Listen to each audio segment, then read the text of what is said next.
Good morning. This is Zone 8A, and this is a garden update, and this is wild. But even though you can't tell that it looks like anything, then something God-forsaken. There's actually been some work out here. What was in January, row 1, you see just all weeds, and row 2 that didn't do much. Row 3 where we've got corn. This is just, well, that was corn too, but you can ignore that. Row 4, which was originally tomatoes. Row 5, which was a bunch of containers of potatoes. It eventually got expanded to row 6 and 7, and we didn't really get production for like the first 2 or 3 months because everything that I was growing was actually dying on me. But I was like determined that I was going to figure this gardening game out. And I told you it's been years. And so what I have learned this season is that my fertilization has not been frequent and regular enough. So once I realized that they need to eat the way we do every day, you see, even in the middle of this, that kale actually got healthy. My basil has been on the brink of disaster. That's the Home Depot. And I realized that I can do corn. This has been on the brink of disaster.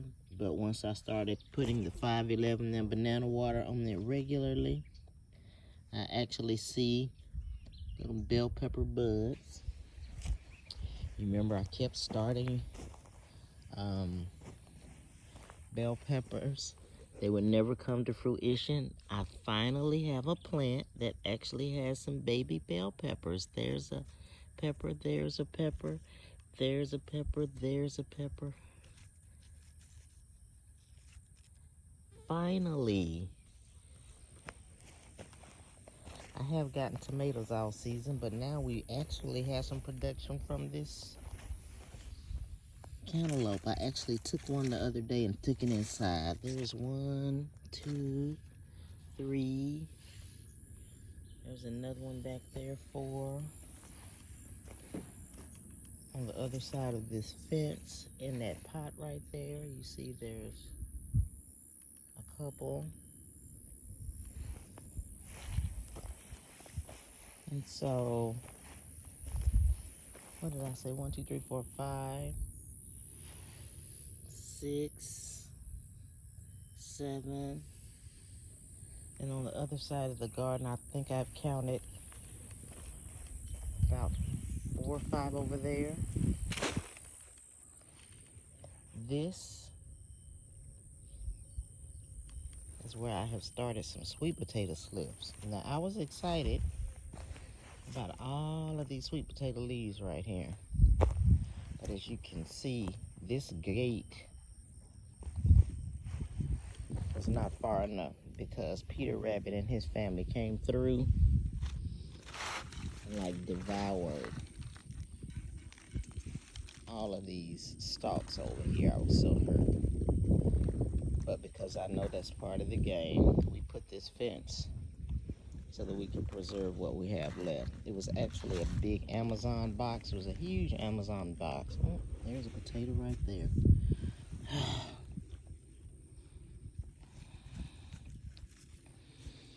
And so I started peeling away the box because I just wanted this to be a big mound eventually. I'm always afraid to pull this back because I don't know if it's going to be a frog or a creature. But look, there's some baby potatoes. So, Miss Cheryl, if you see this, comment and let me know. I know you're in the middle of launching your product line, and I'm excited that I'm going to be getting my my my shea butter on the 28th. So I know you're busy. But if you get bored between now and whenever, tell me what to do about these sweet potatoes. I think I'm supposed to like maybe pour more soil over them, keep fertilizing them so that they'll continue to swell. I'm not sure, because it's been years since I've gotten sweet potatoes.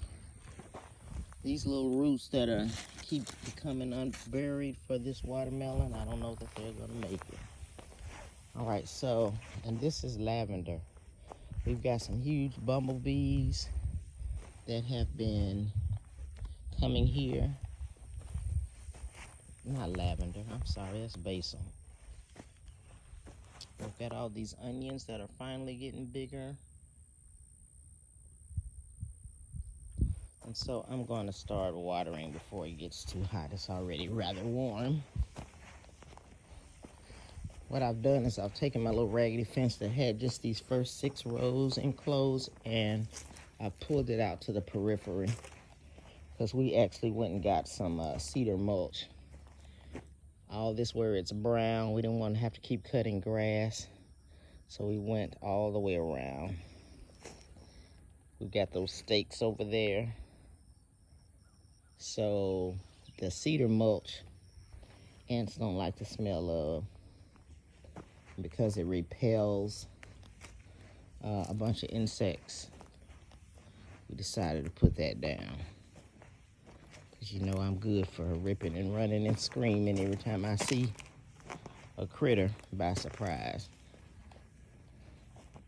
Alrighty, that's August 19th, 2020. Cantaloupe and watermelon. Citrus trees that aren't going to do anything until next year. And a pumpkin plant I don't think it's gonna make it, because I only have one. Aloe vera. And the little brown balls of my other cantaloupe. And over here where we're gonna start greens and collards again. Started 2 grapevines in those big pots. They're not gonna do anything this year, but hopefully in the years to come we might have something. We'll see. Every year's an experiment. All right, this is a whole whopping almost 8 minutes. Tried to make it brief. All right, y'all go and have a blessed day.